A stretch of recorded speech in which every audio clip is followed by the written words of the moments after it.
السلام علیکم ورحمۃ اللہ وبرکاتہ۔ الحمد للہ وحدہ والصلاۃ والسلام علی من لا نبی بعد۔ اعوذ باللہ من الشیطان الرجیم، بسم اللہ الرحمن الرحیم۔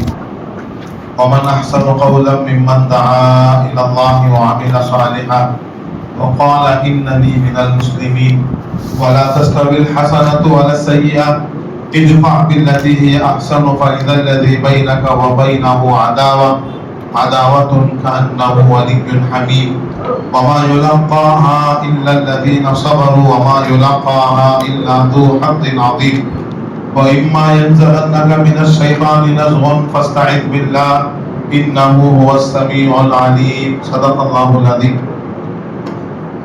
محترم بزرگ اور عزیز ساتھیو، یہ سورہ فصلت یعنی سورہ حامیم سجدہ کا یہ 5واں رکوع ہے جو آپ حضرات کے سامنے شروع کیا گیا۔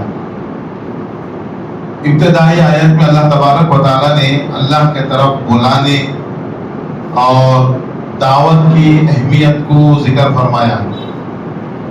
اللہ فرماتے ہیں وَمَنْ أَحْسَنُ قَوْلًا مِّمَّنْ دَعَا إِلَى اللَّهِ، اور اس سے اچھی کس کی بات ہوگی جس نے اللہ کے طرف بلایا۔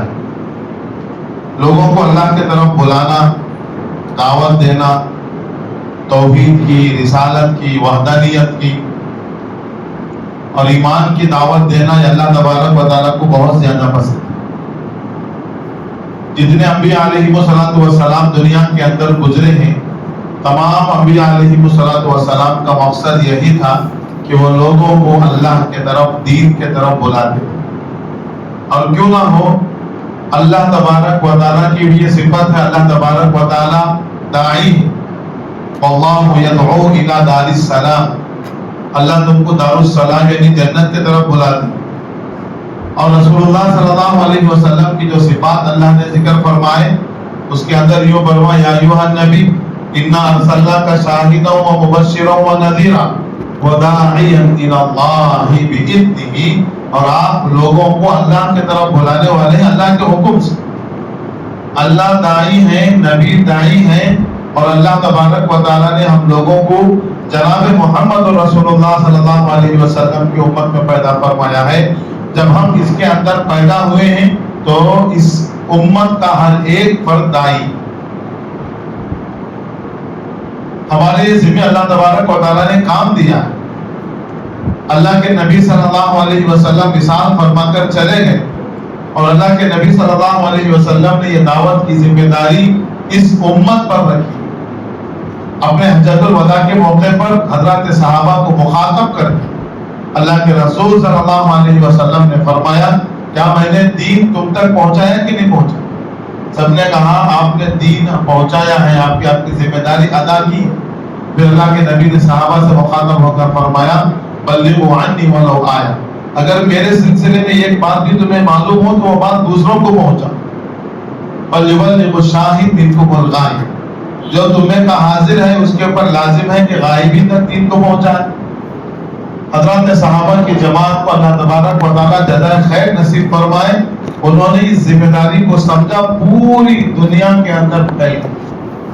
حالانکہ وہ جانتے تھے مکے کے اندر 1 رکعت نماز 1 لاکھ کا ثواب، اور مدینہ پاک کے اندر 1 رکعت نماز 50,000 کے برابر ہے، اور اپنے محبوب صلی اللہ علیہ وسلم کی وہاں پر قبر اطہر ہے جن سے ان کو بہت زیادہ محبت تھی، لگاؤ، لیکن اس کے باوجود امت کی ذمہ داری ان کے کندھوں پر تھی، تو سب کچھ قربان کر کے اللہ کے راستے میں پورے دنیا کے اندر تھے۔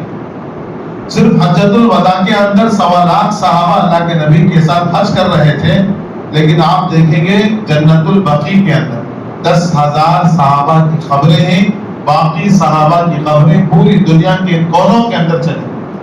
مقصد تھا اللہ کے نبی کا حکم اور اللہ کے نبی کی ذمہ داری کہ یہ دین تمہیں دوسروں تک پہنچانا ہے۔ تو اسی بات کو اللہ تبارک و تعالیٰ نے کہا وَمَنْ أَحْسَنُ قَوْلًا مِّمَّنْ دَعَا إِلَى اللَّهِ، جو انسان اللہ کے طرف لوگوں کو بلائے، اعمال کے طرف بلائے، اور سب سے بڑی دعوت ہے لوگوں کو ایمان کی دعوت ہے۔ ابھی ہم جو کام کر رہے ہیں دعوت کا کام کر رہے ہیں، یہ اپنوں کے اندر ہم لوگ کام کر رہے ہیں، مسلمانوں کو مسلمان دعوت دے رہے ہیں، ایمان کی طرف بلا رہے ہیں، اعمال کی طرف بلا رہے ہیں، مسجدوں کی طرف بلا رہے ہیں۔ ہماری ذمہ داری تو غیروں کے اندر کام کرنے کی، ان کے اندر اسلام کو لے کر جو شک و شبہات ہیں ان شک و شبہات کو دور کرنا ہے، ان کی غلط فہمیوں کو دور کرنا ہے اور ان کو اسلام کا ایسا پیغام دینا ہے کہ وہ اسلام سے متاثر ہو کر ایمان کے دائرے کے اندر آ جائے۔ لیکن ہماری حالت تو یہ ہے کہ آج ہم نے اعمال کو اور اخلاق کو، سنتوں کو اپنی زندگی سے اتنا دور کر دیا ہے، غیر تو غیر مسلمان کے پاس بیٹھنے کو تیار نہیں، مسلمان سے معاملہ کرنے کو تیار نہیں، اور صاحب کہتا ہے معاملات کے اندر غیر قوم بڑے پکے ہیں لیکن مسلمان پکے نہیں، یا غیر نہیں کہہ رہا، مسلمان کہہ رہا۔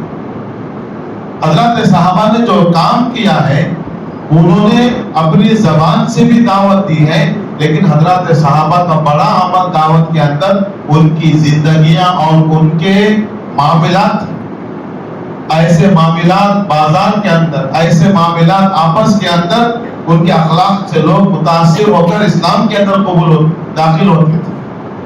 تو بہرحال ایک عنوان بڑا ہے، اللہ تبارک و تعالیٰ نے یہاں یہ فرمایا ہے اللہ کے طرف بلانے کی جو بات ہے اس سے بڑھ کر اور کوئی بات نہیں ہو سکتی۔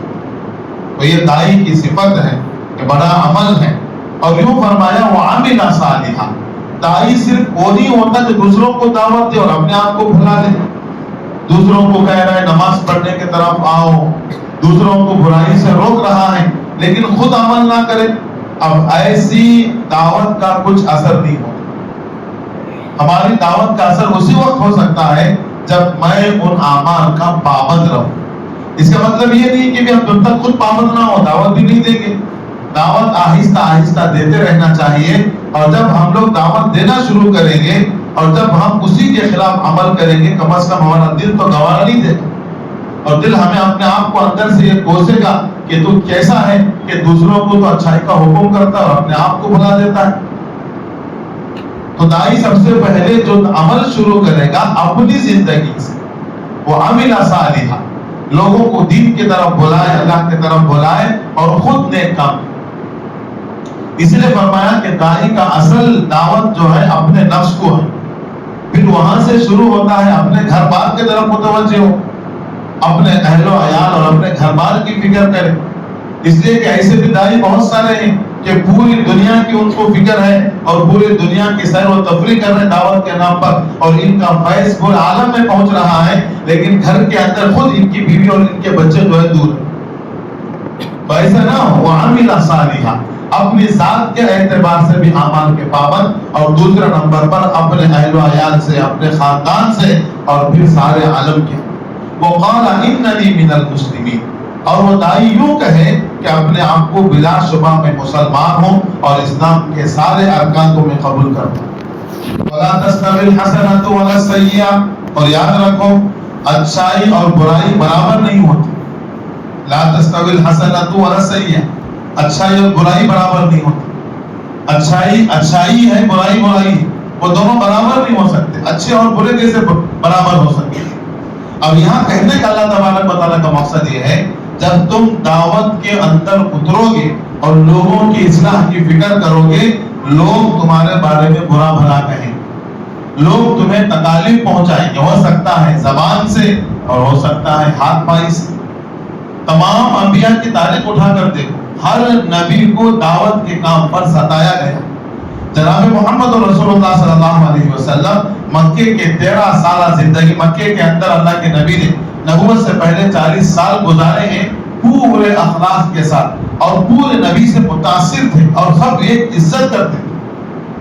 حجر اسود جب کعبۃ اللہ کی تعمیر کی گئی، حجر اسود رکھنے کا موقع آیا، لوگوں نے اللہ کے نبی کو فاصل بنایا، فیصلہ کرنے والا بنایا۔ اللہ کے نبی کے فیصلے پر سب راضی ہوئے، بڑی عزت و مقام تھا اللہ کے نبی کو۔ اللہ کے نبی کو کہتے آپ سچے ہیں، آپ امانت دار ہیں، لیکن جیسے ہی اللہ کے نبی نے دین کی دعوت دی، سب سے زیادہ برے اللہ کے نبی ان کے نگاہ میں بن گئے۔ اسی نبی کو جن کی تعریفیں ہوتی تھی، آج مکے کے اندر ان کے بارے میں برا بھلا کہا جا رہا۔ اللہ کے نبی صلی اللہ علیہ وسلم بازار میں کھڑے ہو کر دعوت دے رہے، اور اسی نبی کے سر پر، کپڑوں پر کچرا ڈالا جا رہا، اسی نبی کے لیے راستے کو تنگ کیا جا رہا، اسی نبی کو جو کعبۃ اللہ کے سامنے اپنے خدا کے سامنے سجدہ کر رہے ہیں، اونٹ کی بوجھلی لا کر ان کے پیٹھ پر رکھی جا رہی۔ تو یہ سارے معاملات ہر نبی کے ساتھ ہوا ہے، اور جس نے بھی یہ بیڑا اٹھایا ہے کہ میں دعوت کا کام کروں گا، لوگوں کی اصلاح کی کام کروں گا، میں فکر کروں گا، اس کے سامنے یہ چیلنج ہے کہ لوگ تم کو ستائیں گے، برا بھلا کہیں، لیکن کیا کرنا؟ معاملہ ہمیں یہی کرنا ہے، وَلَا تَسْتَوِي الْحَسَنَةُ وَلَا السَّيِّئَةُ، نیکی اور برائی برابر نہیں ہو سکتے۔ اگر وہ ہمارے ساتھ برائی کریں، ہم بھی ان کے ساتھ برائی کریں، کیسے ہو سکتا؟ شریعت کو اجازت دیتی ہے، جتنا برا آپ کے ساتھ کیا گیا ہے، آپ اتنا ہی معاملہ ان کے ساتھ بھی برائی کا کر سکتے ہیں، کوئی معاملہ نہیں۔ لیکن آپ یاد رکھیں، دعوت کا کام لے کر کھڑے ہیں، لوگ آپ کے اخلاق کو دیکھیں کہ آپ سے متاثر ہونا ہے۔ اگر آپ بدلے کا بدلہ لیں گے تو لوگ آپ سے متاثر کہاں؟ اللہ نے تعلیم دی، لوگ آپ کو برا بھلا کہیں گے، لیکن ان کی برائی کا بدلہ برائی سے نہیں دینا۔ اگر وہ برائی کرے، آپ اچھائی کے ساتھ معاملہ کرو، رفع دفع کرو، معاف کرو، درگزر کرو۔ اللہ کے نبی کے آپ امتی ہیں، اللہ کے نبی کی زندگی دیکھو، جن مکے والوں نے کوئی کسر نہیں چھوڑا تکلیف کے اندر۔ جب 8 سال کے بعد اللہ کے نبی صلی اللہ علیہ وسلم فاتحانہ مکے کے اندر داخل ہوئے ہیں، مکے والے سوچ رہے ہیں ہم نے اتنا ستایا ہے صحابہ کو اور نبی کو، مسلمانوں کو، آج ہم مغلوب ہیں، وہ غالب ہیں، یقیناً ہمارے کندھوں پر ہماری گردنیں سلامتی سے کھڑ نہیں سکتی۔ سب پریشان۔ اللہ کے نبی صلی اللہ علیہ وسلم اونٹ پر بیٹھ کر بڑی عاجزی و انکساری کے ساتھ اپنی رب کی تعریف کرتے ہوئے مکے کے اندر داخل ہوتے ہیں، کعبۃ اللہ کے اندر 2 رکعت نماز ادا کرتے ہیں، پھر کعبۃ اللہ کے باہر نکل کر اعلان فرمایا، عمومی معافی کا ہے، اے مکے والوں فکر مت کرو، آج آپ کو میرا وہی معاملہ ہے جو یوسف نے ان کے بھائیوں کے ساتھ کیا ہے۔ اپنے بھائیوں نے ان کو کنویں کے اندر ڈال دیا، غلام بنا کر بیچ دیا، لیکن حضرت یوسف جب بادشاہ بن گئے، پوری طاقت تھی، قوت ہے، فوج ہے، سب ہے، چاہتے تو ایک ایک بھائی کو بدلہ لے سکتے تھے، لیکن حضرت یوسف نے فرمایا کوئی مسئلہ نہیں، جاؤ تمہیں معاف، اللہ تمہاری غلطی کو معاف کرے۔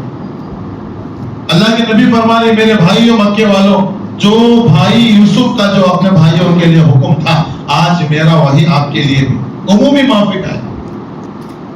تو فرمایا برائی کا بدلہ برائی سے نہ دو، برائی کا بدلہ اچھائی سے دو، یہ بہت بڑی بات ہے، لوگ آپ سے متاثر ہوں۔ آگے فرمایا ادفع باللتی ہی احسن، ایک کام کرو، جو آپ کے ساتھ برائی کریں آپ ان کے ساتھ اس کو اچھے طریقے سے دور کرو، لڑائی جھگڑے کے ساتھ نہیں، اچھے طریقے کے ساتھ آپ اس کو دور کرو، اچھے معاملات کے ساتھ پیش آؤ۔ اگر کوئی آپ سے برائی کرے اور آپ اس کے ساتھ احسان کا معاملہ کریں، اللہ تبارک و تعالیٰ فرماتے ہیں معاملہ یہ ہوگا فَإِذَا الَّذِي بَيْنَكَ وَبَيْنَهُ عَدَاوَةٌ، ہو سکتا ہے تمہارے درمیان میں عداوت ہو، دشمنی ہو، لیکن آپ اس برے آدمی کے ساتھ نیکی کا معاملہ کریں گے، اچھائی کا معاملہ کریں گے، وہ آپ کا دشمن تو تھا، آپ کے برتاؤ سے آپ کا دوست بن جائے گا، کَأَنَّهُ وَلِيٌّ حَمِيمٌ، وہ آپ کا خاص اور مخلص دوست بن جائے گا، کوئی دشمنی نہیں رہی۔ دشمنی تو تب ہوتی ہے ہم لوگ اس وقت جب جوش میں آتے ہیں اور یوں کہتے ہیں اچھا انہیں اتنا کرتا کیا، ابھی مجھے دیکھا نہیں، میں کیا کر دوں گا، بولتی ابھی میں کون اسے معلوم نہیں ہے، میں کیا کرتا ہوں معلوم نہیں، ہمیں یہ بولتی ہوں یہاں تک آیا میں اس سے آگے تک، وہ کیس میں اس سے آگے کا کیس تھا، تو پھر معاملات کہاں سے سدھریں؟ فرمایا آپس میں دشمنیاں ختم ہونے کا ایک ہی راستہ ہے کہ آپ اس کے ساتھ بھلائی کا معاملہ کرو، وہ شرمندہ ہو کر آپ کی دشمنی، وہ عداوت اس کے دل کے اندر محبت کے اندر بدل جائے۔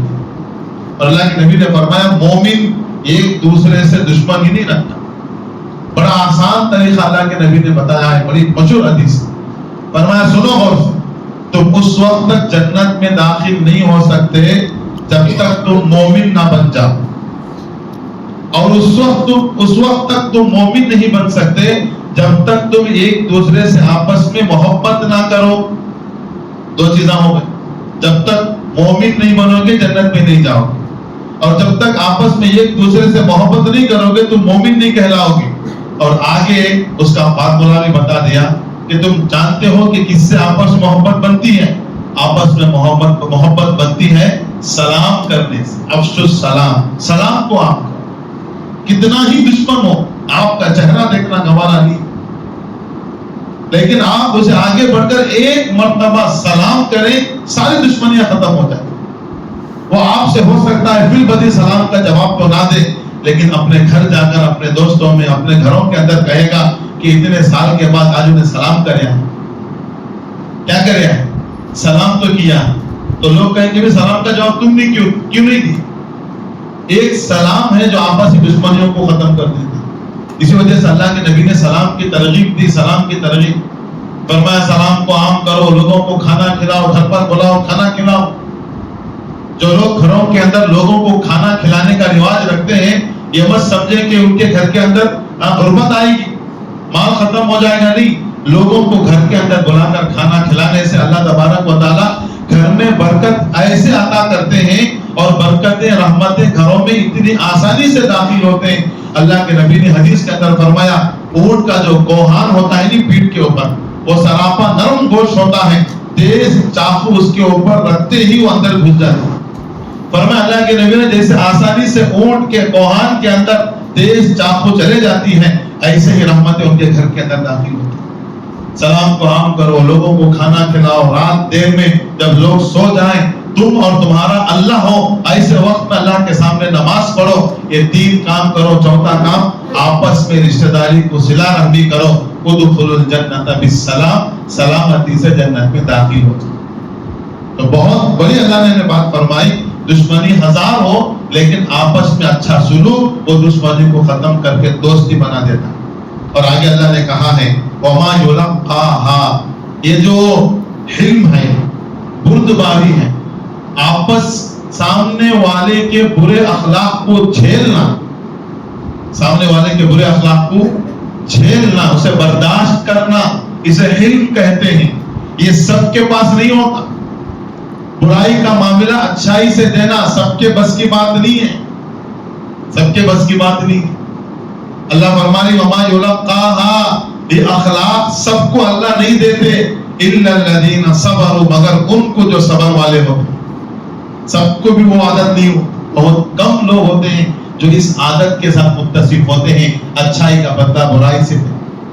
ہمارے بزرگوں کے بارے میں لکھا ہے جب بھی ان کو کوئی گالی دیتا اس کے گھر مٹھائی بھیجتے تھے. جو اس کو گالی دیتا, مار پیٹ کرتا, اس کے گھر مٹھائی بھیجتے تھے. لوگ تعجب سے پوچھتے مٹھائی کیوں؟ وہ کہتے اس نے مجھے گالی دی ہے اور اس کا بدلہ برائی کا کس سے دینا ہے؟ اچھائی سے دینا. تو اللہ کہہ رہے کتنی بڑی بات, وما یلقاها, یہ جو اخلاق ہیں نبیوں کے اخلاق, یہ سب کو اللہ تبارک و تعالیٰ نہیں دیتے, الا الذین صبروا, مگر ان کو جو صبر والے ہوتے ہیں. اور آگے فرمایا وما یلقاها, اور یہ اخلاق سب کو اللہ نہیں دیتے, الا ذو حظ عظیم, مگر اس آدمی کو دیتے ہیں جو بہت زیادہ نصیب والا ہو. بس سمجھ میں آئے, یہ اخلاق سب کے نہیں ہوتے, وہ بانصیب انسان ہوتے ہیں جو ان اخلاق سے متصف ہوتے ہیں. تو لہٰذا ہم یہ کوشش کریں, انسان ہیں آپس میں رنجشیں ہوتی ہیں, دل میلا ہوتا ہے, اپنوں سے, غیروں سے, بھائیوں سے, بہنوں سے, سب سے بھی ہم دل بڑا کریں, یوں کریں یا اللہ یہ عظیم صفت میرے اندر پیدا فرما اور مجھے بھی ذو حظ, اچھے نصیب والا بنا دے. اپنا دل بڑا کریں, اپنا ظرف وسیع کریں, اور لوگوں کو عمومی معاف کریں. ان کے گھر آپ جائیں, ان کو اپنے گھر بلائیں, آپس میں تحفے تحائف دیں, اس سے آپس کی تعلقات قائم رہیں. وما یلقاها الا الذین صبروا, یہ صفات اللہ سب کو نہیں نوازتے مگر صبر والوں کو. وما یلقاها الا ذو حظ عظیم, اللہ یہ اخلاق سب کو نہیں نوازتے مگر نصیب والوں کو اللہ تبارک و تعالیٰ یہ صفات دیتے. وَإِمَّا يَنزَغَنَّكَ مِنَ الشَّيْطَانِ, اچھا جب یہ کام آپ کریں گے, جب آپ نیت کریں گے بھئی واقعتاً میں اپنے آپ کو چھوٹا بناؤں گا, میں آپس میں معافی مانگوں گا, میں ان کے ساتھ اپنے تعلق کو مضبوط کروں گا, جب آپ اس ارادے سے اٹھیں گے, کچھ دل بڑا کریں گے, لوگوں کو معاف کرنے کا ارادہ کریں گے, تو شیطان فوراً آپ کے پاس آتا ہے اور آ کر فتنہ ڈالتا ہے. کیا معلوم کہیں کو بات تو کہیں کو چھوٹا بن رہا سو. اللہ تجھے بڑا بنا کو پیدا کرا, خاندان میں تجھ بڑا, بھانا میں بھایا میں بڑا ہے, چھوٹا کا حق ہے بڑوں کے پاس آنا ہے, تو کہیں کو جا رہا. پیاسا کہاں چل کے آتا ہے؟ کنویں کے پاس آتا ہے, کنواں چل کے نہیں جاتا. تیری غلطی کیا ہے؟ ہماری 1000 غلطی ہو, شیطان ہماری غلطیاں میں نہیں دکھا. شیطان تو یہ بتاتا ہے تو بالکل سیدھا سراخ ہے, تیری غلطی بالکل نہیں. تو شیطان آپ کے دل کے اندر یہ ڈالے گا, کیسے تو جا سکتا؟ اللہ نے فرمایا وَإِمَّا يَنزَغَنَّكَ مِنَ الشَّيْطَانِ, جب شیطان تمہیں یہ رکھنا ڈالے اور شیطان کی طرف سے وسوسہ آئے, نزغ وسوسے کو کہتے ہیں. شیطان جب وسوسہ ڈالتا ہے تو فوراً فاستعذ باللہ, شیطان سے اللہ کے سامنے اللہ تبارک و تعالیٰ کی پناہ لیجیے. فوراً کہیں اعوذ باللہ من الشیطان الرجیم, میں شیطان مردود سے اللہ کی پناہ مانگتا ہوں. یہ صرف اس موقع پر نہیں, جب بھی گناہ کا شوق, گناہ کا فتنہ اور گناہ کا ایک انگڑائی ہمارے دل کے اندر پیدا ہوتی ہے, فوراً گناہ سے بچنے کا آسان طریقہ یہ ہے کہ اعوذ باللہ من الشیطان الرجیم پڑھیں. اپنی حیت کو, اپنی حالت کو بدلنے کی کوشش کریں. اگر آپ سوئے ہوئے ہیں, نیند نہیں آ رہی اور شیطان وسوسہ ڈال رہا ہے کچھ گناہ کا کام کرنے کا, علماء نے لکھا ہے سویا ہوا انسان بیٹھ جائے. بیٹھا ہوا انسان اگر کوئی گناہ کا دل میں وسوسہ آ رہا ہے تو فوراً کھڑا ہو جائے, کلمہ پڑھے. تنہائی کے اندر ہو سکتا ہے وسوسہ آ رہا ہے, کوئی دیکھنے والا نہیں ہے, کوئی بولنے والا نہیں ہے, آج اچھا موقع ہے گناہ کرنے کا. اس طرح کا وسوسہ دل کے اندر پیدا ہو, فوراً تنہائی سے اٹھ کر اجتماعیت میں چلے جائیں, کمرہ کھول کر جہاں لوگ ہیں اپنے وہاں چلے جائیں. گناہوں سے بچنے کے بہت سارے طریقے. تو شیطان جب وسوسہ ڈالتا ہے تو کس کی پناہ مانگنا ہے شیطان سے؟ اللہ کی پناہ. انہ هو السمیع العلیم, اور بے شک وہ اللہ تبارک و تعالی بڑا سننے والا اور بڑا جاننے والا ہے. آپ اس سے پناہ لیں گے شیطان کی, اللہ تبارک و تعالی فوراً سنے گا اور آپ کے لیے کچھ کام آسان کرے. تو ایک مضمون اس کے اندر یہ ہے جس میں اللہ تبارک و تعالیٰ نے آگے ذکر فرمایا, اور ایک 4 آیتوں کا ایک چھوٹا سا مضمون ہے. یہ رکوع تھوڑا بڑا ہے, ایک دوسرا ایک مضمون ختم کر کے آج یہ رکوع ختم کیا جائے گا. آدھا رکوع, پھر آدھا رکوع انشاءاللہ میں کل ذکر کروں. آگے جو دوسرا رکوع, اسی رکوع کے اندر جو آگے جو مضمون ہے وہ اللہ تبارک و تعالیٰ نے اپنی نشانیوں کا تذکرہ فرمایا. اللہ تبارک و تعالیٰ قرآن مجید کے اندر بہت سارے مقامات پر اپنی طاقت, اپنی قوت, اپنی نشانیوں کا تذکرہ کرتے ہیں تاکہ انسان اللہ کی طاقت و قدرت کو پہچانے, اللہ تبارک و تعالیٰ کے مخالفت میں نہ کھڑے ہو. اللہ فرمائی ومن آیاتہ, یہ ہماری نشانیاں, اللیل والنہار, رات اور دن. یہ کس کی نشانی ہے؟ اللہ. دیکھو اتنی چل چلاتی دھوپ, کوئی بھی سوچ نہیں سکتے تھے اندھیرا اچانک آ جائے. اللہ تبارک و تعالیٰ رفتہ رفتہ اندھیرے کو ختم کر کے, دن کو ختم کر کے اللہ نے کسے لایا؟ رات کو لایا. اب یہ رات گہری ہوتی جا رہی ہے, اندھیرا قائم ہو رہا, اور یہ چلتے چلتے صبح سویرے رات ختم ہو جاتی ہے, پھر کیا جاتا ہے؟ یہ کون کر رہا ہے؟ کسی کی ذات میں طاقت ہے اس کی؟ کوئی ایسا کر سکتا؟ کوئی نہیں. اللہ کی نشانی سب سے کھلی ہے. ومن آیاتہ اللیل والنہار, ہماری نشانی میں سب سے بڑی نشانی یہ رات, یہ دن, والشمس والقمر, اور چاند اور سورج. ذرا تحقیق کرو چاند اور سورج کے بارے, ذرا غور کرو چاند اور سورج کے بارے. اللہ نے سال بھر کا جو نظام بنایا ہے اور ان کے لیے جو راستے مقرر کر رکھے ہیں, اتنا بڑا سورج, اتنا بڑا چاند, ایک پل کے لیے بھی اللہ کی نافرمانی نہیں کرتا. اللہ نے ان کے لیے طے کر دیا ہے کہ یہاں سے نکلنا ہے اور اتنے بجے نکلنا ہے. یہ خود بخود نظام, گرمی آ گئی, رات چھوٹی, دن بڑا ہو جاتا. اب آئندہ تک انشاءاللہ ہم دیکھیں گے, اگر اللہ نے ہمیں موقع دیا, اللہ سب کو زندگی عطا فرمائے, آئندہ رمضان جو ہمارا شروع ہوگا اور درمیان رمضان کے اندر ہمیں سردیاں مل سکتی. آئندہ سال سے رمضان ہمارا کس میں شروع ہو جائے؟ سردیوں کے اندر. تقریباً 10-12 سال اب آنے والا رمضان کس میں آئے؟ سردیوں کے اندر. اب اس موقع پر آپ دیکھیں گے کہ دن چھوٹا ہو جاتا ہے اور رات بڑی ہو جاتی ہے. یہ کس کا نظام؟ ذرا ہم غور کریں ان چیزوں پر. یہ انگریز جو لوگ ہیں ان چیزوں پر غور و فکر کرتے ہیں, اللہ ان کو ایمان سے نواز رہا. ہم مومن ہیں, ہم ان کے اندر غور و فکر نہیں کرتے. اللہ کے لیے ہماری نشانیاں ہیں, یہ رات اور دن، یہ سورج اور چاند وقت پر نکلنا ڈوبنا، اور اللہ نے فرمایا ان کی طاقت و قدرت کو دیکھو، لیکن یہ مت سمجھو کہ یہ سب سے بڑی چیز ہے، اس لیے کہ بہت سارے لوگ اس کے اندر غور و فکر کرتے ہیں تو اسی کو خدا مان لیتے. کیا کر لی؟ سورج کو خدا مان لی. اب تو لہٰذا مستقل ایک نظام ہے کہ کیا کہتے ہیں اس کو، سوریہ نمسکار کیا جائے، اب اسی کو سجدہ کیا جائے، اسی کو خدا مان لیا جائے. اللہ نے فرمایا نہیں، سورج اور چاند یہ دن و رات ہماری نشانی ہے. لا تسجدوا للشمس ولا للقمر. اب وہ چاند اور سورج کے لیے سجدہ مت کرو. سجدہ کس کے لیے کرنا ہے؟ سجدہ اس کے لیے نہیں. اللہ نے کافروں کو اس میں تعلیم دی کہ تم سورج کی بھی سجدہ کر رہے ہو، چاند کی بھی سجدہ کر رہے ہو، اس لیے کہ اس اتنے منافع ہیں، اتنا بڑا نفع سورج ہمیں دے رہا ہے، تو کیا کوئی نفع دے گا تو آپ اسے خدا مان لیں گے؟ نہیں. یہ ہماری اللہ کی نشانیاں ہیں. لا تسجدوا للشمس ولا للقمر. نہ سورج کے لیے سجدہ کرو، نہ چاند کے لیے سجدہ کرو. پھر سجدہ کسے کرو؟ واسجدوا للہ الذی خلقہم. جس نے ان کو پیدا کیا ہے اس کو سجدہ کرو. یہ چاند و سورج خود تو پیدا نہیں، ان کا بھی تو کوئی پیدا کرنے والا ہے. یہ چاند و سورج کا نظام خود تو نہیں چل رہا، یہ نظام چلانے والا بھی تو کوئی ہے. اس کے آگے پہنچو اور اس کے پیدا کرنے والے ایک خالق اور واحد ایک خدا کے لیے سجدہ کرو. ان کنتم ایاہ تعبدون. اگر تم اللہ کی عبادت کرنا چاہتے ہو. فإن استكبروا. اے نبی صلی اللہ علیہ وسلم، یہ کفار مکہ یہ اگر تکبر کریں، سجدہ نہ کریں، ایمان نہ لائیں، کوئی بات نہیں.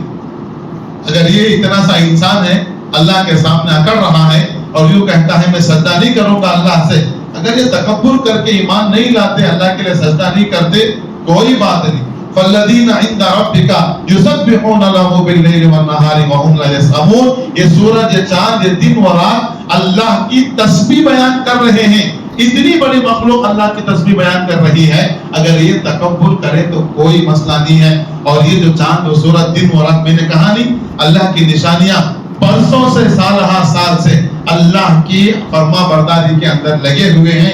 اس طور پر لا یسأمون، اکتاتے ہی نہیں، بیزاری نہیں آئے. کتنے ہزار سال سے چل رہا ہے نظام. کبھی ایسا ہوا کہ سورج آج دیر سے نکلا ہے، کیوں ہوئی؟ روز نکل کو بیزار آ گیا. ہم لوگ 4 رکعت نماز پڑھتے ہیں، اکتا جاتے ہیں، 4 ختم قرآن پڑھتے ہیں، اکتا جاتے ہیں. اب رمضان کے اندر ہم نے نماز پڑھی ماشاءاللہ، اب جیسے ہی چاند نظر آ گیا، چھٹی ہو گئی، ایک رمضان، ایک مہینہ نماز پڑھ کے ہم بیدار آ جائیں. اتنے سالوں سے وہ پابندی کر رہے ہیں، کبھی نہیں اٹھتا ہے. تو اس وہ چاند و سورج اللہ کی تسبیح بیان کر سکتے ہیں. یہ اگر اتنا انسان اگر تکبر کر رہا ہے تو آپ اس کی فکر مت. وہ بھی نہ آیا آتی ہی، چونکہ چاند سورج کا ذکر ہوا ہے، آسمانوں کا ذکر ہوا ہے، تو کس کا ذکر باقی ہے؟ زمین کا بھی ذکر باقی ہے. اللہ نے کہا چلو تم آنکھ اٹھا کر آسمان کو دیکھ نہیں سکتے، چاند سورج کو دیکھ نہیں سکتے، چلو وہاں غور و فکر نہیں کرتے، کم از کم جس زمین پر کھڑے ہو پیر رکھ کر اس کے بارے میں تو فکر کرو. وَمِنْ آیَاتِهِ. اور یہ ہماری نشانیوں میں سے یہ ایک نشانی ہے، أَنَّكَ تَرَى الْأَرْضَ خَاشِعَةً، کہ تو دیکھ رہا ہے کہ یہ ہماری زمین جو ہے بالکل خشوع و خضوع کے ساتھ نرم ہے، اس کے اندر تکبر نہیں ہے. لوگ اس کے اوپر پیشاب بھی کر رہے ہیں، اس کے اوپر جو ہے گھر بنا رہے ہیں، اس کو توڑ رہے ہیں، کاٹ رہے ہیں، ادھر سے ادھر منتقل کر رہے ہیں، زمین اف نہیں کرتی. خاشعۃ، یہ خاموشی کے ساتھ یہ زمین دبی ہوئی ہے، بالکل سوکھی زمین ہے. فَإِذَا أَنزَلْنَا عَلَيْهَا الْمَاءَ، جب ہم اس زمین پر پانی برساتے ہیں، آسمان سے بارش برساتے ہیں، اہتزت، یہ زمین ابھر جاتی ہے. وربت، فرمایا ہری بھری ہو جاتی. یہ مردہ زمین جو بالکل سوکھ چکی ہے، بارش کے پانی سے دوبارہ ابھر اٹھتی ہے اور ہری بھری ہو جاتی ہے. اللہ نے اس کے اندر مثال دیا ہے کہ تم مر جاؤ گے، یہ سوچتے ہو کہ اللہ دوبارہ کیسا زندہ کرے گا. اس کے اندر تمہارے لیے سب سے بڑی دلیل ہے، وہ اللہ جو مردہ زمین کو زندہ کر سکتا ہے، وہ مردہ انسان کو زندہ کیسے نہیں کر سکتا. ان الذی احیاها لمحیی الموتى، بلا شبہ وہ اللہ ہے جس نے اس مردہ زمین کو دوبارہ کیا کیا ہے؟ زندہ کیا ہے. تو اللہ مردہ زمین کو زندہ کرنے کا تذکرہ کر کے یہ کلی طور پر کہہ رہے ہیں جتنے بھی اشیاء مردے ہیں ان تمام کو کون زندہ کرے؟ اللہ ضرور زندہ کرے گا. انہو علی کل شیء قدیر، اور اللہ تو ہر چیز پر قادر ہے. کیا زمین اللہ اگر پیدا کرنے پر آئے، سیدنا آدم علیہ نبینا علیہ الصلوۃ والسلام سے لے کر قیامت کے صبح تک جتنے لوگ پیدا ہو کر زمین کے اندر دھس چکے ہیں، آج ان کا تصور بھی نہیں، ہم ان کو جانتے تک نہیں. ہم اپنے باپ کو جانیں گے، اپنے دادا کو جانیں گے. آج کل کے جو ہمارے بچے ہیں وہ بہت سارے ایسے کم بچے ہیں جو اپنے دادا جان کو جانتے ہوں.